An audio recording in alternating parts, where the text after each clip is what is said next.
Happy New Year po sa inyong lahat. 2024 na. Sana ay masaya, mapayapa at ligtas ang inyong pagsalubong sa bagong taon. Kasama ang inyong mga mahal sa buhay. Ang bagong taon ay bagong pag-asa at bagong simula. Kaya sigurado akong meron tayong kanya-kanyang mga New Year's resolution. Ito yung mga bagay na gusto natin baguhin, iwasan, o kaya na may paghusayan pa. Saan mang aspeto ng ating buhay, sa kalusugan, sa pag-manage ng oras, sa hanap buhay, o sa ating mga relasyon. Lahat ay may igaganda at iuunlad pa. Ang talagang New Year's resolution ko, simple lang. I'd like to spend more time with my family. At hindi ko na sila halos nakikita dahil siyempre busy tayo, busy rin sila. Pero palagay ko napakalaking kaginhawaan at parang lumalamig ang ulo mo, siyempre. At magiging maliwanag ang pag-iisip mo pagka may panahong kakasama ng mga pamilya mo at lahat ng mga kaibigan mo at mahal mo sa buhay.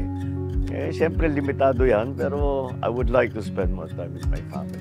Tapos patuloy pa rin na hindi ko babaguhin ang aking mga dati pang ginagawa na pinabantayan ko ang pagkain ko, binabantayan ko ang kalusugan ko at lagi tayong nag-exercise para naman mabawas-bawasan ang stress at laging matibay ang katawan kahit na ma-COVID ulit.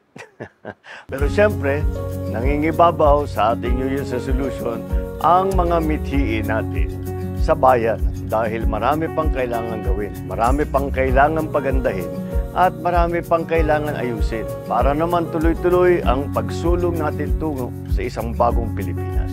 Alam ninyo, lagi kong nababanggit itong bagong Pilipinas.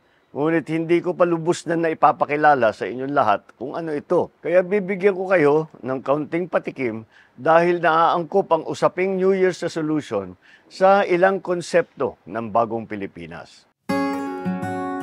Unang-una, isang mahalagang bahagi sa landas natin tungo sa bagong Pilipinas ay ang individual and community involvement, ang pakikilahok ng taong bayan.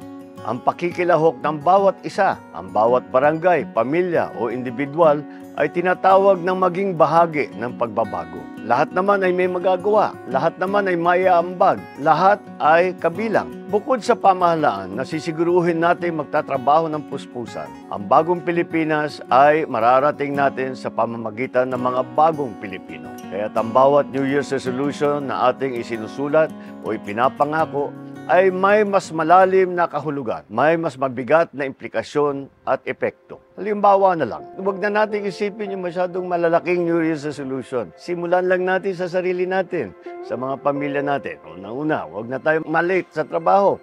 Lagi tayong on time. Hindi na pwede yung pwede na. Kailangan maganda ang trabaho. Huwag niyong iiwanan ang trabaho hanggang tapos. Huwag niyong iiwanan hanggang maipagmamalaki mo na ang nagawa mo. Mag-iipon ako at hindi masyadong gagastos. Ganitong paraan, kahit na maliit lang ang naiipon, ay masasabi natin ay nasasanay na tayo na dapat ganyan ang ating pag-isip. Pagka naman talagang hindi natin kailangan, huwag na natin gastusan. I will read one book per month. Ito talaga para sa akin ay napakahalaga. Kailangan lagi tayo nag-aaral. Kailangan lagi nating iniisip kung paano pagalingin pa natin ang sarili natin. Sa bilis ng takbo ng teknolohiya ngayong panahon na ito, ay talagang lahat, kahit yung mga labor force, kailangan nag-aaral dahil ang daming dumadating. At hindi tayo makakapagkumpetensya sa iba't ibang bansa kung hindi tayo handa.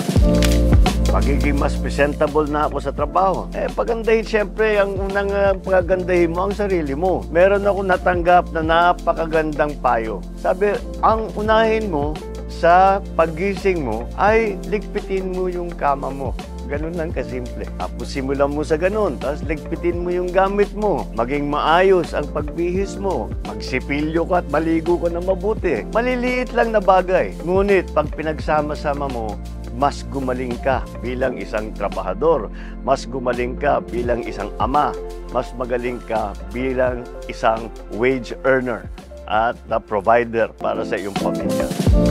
Iiwasan ko na maging mainitin ng ulo, lalo na sa pagdadrive. Ay nako, yung mga road rage na yan, walang walang silbi yan. Huwag na tayong madala sa galit. Naintindihan ko rin yan dahil nagdadrive din ako. Talaga kung minsan, iinit ang ulo mo. Pero huwag na tayo magpapadala dyan dahil ang dami pang kailangan, napaka-importante yung kailangan isipin na aksaya na lang ng panahon niya. Magda-diet na ako.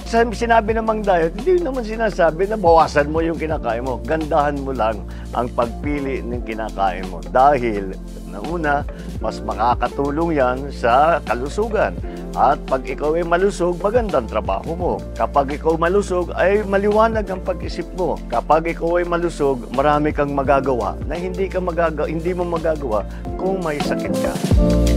Isa pang magandang natutunan ko ay dapat lagi kang may ginagawa. Huwag kang magtambay, huwag kang nagkikipag-inuman ka lang. Kailangan lagi kang may project. Kailangan kang meron laging iniisip na tinutulak. Dahil kahit kung para sa sarili mo lang, nakakatulong din yan. Kahit kung para sa pamilya mo lang, nakakatulong sa community yan. At kung palabasin mo pa at pabuti mo hanggang sa iyong bansa, ay maliwanag. Talagang malaking maitutulong yan. Kaya ang tingin natin na mga simpleng personal o individual na New Year's resolution ay may dalang palang malaking epekto sa ating komunidad. Ang mga pangako natin sa ating mga sarili panungkol sa disiplina o maging sa pagpahusay ng ating mga abilidad o yung mga self-improvement na tinatawag. Lahat yan ay may maitutulong sa ating bayan. Sa sama-samang pagkilos na ito, may dalang kaginhawaan na ramdam sa buong bansa. Kung ang motibasyon ninyo ay ang pansarili lamang, okay lang yun. Pero magandang malaman ninyo na ang pangako ninyong disiplina at kagalingan para sa sarili ay ikabubuti ng marami. Siyempre, kung nag-iisa ka lang, maliit lang ang magagawa mo. Kung libo-libo ang gumagawa niya, kung milyon-milyon ang gumagawa niya, palagay ko talagang ramdam na ramdam ng buong bansa. Ang simpleng paggalang, pagdating sa oras, pagmamahal sa kalikasan, pagpapalawak ng kaalaman at marami pang iba, mga sangkap po yan tungo sa isang bagong Pilipinas. Nagkataon din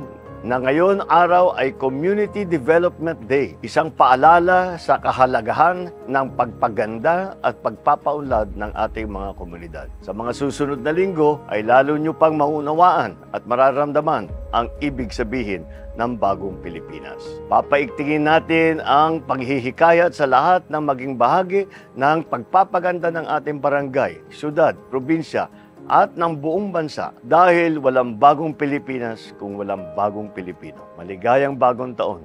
Tara na sa bagong Pilipinas.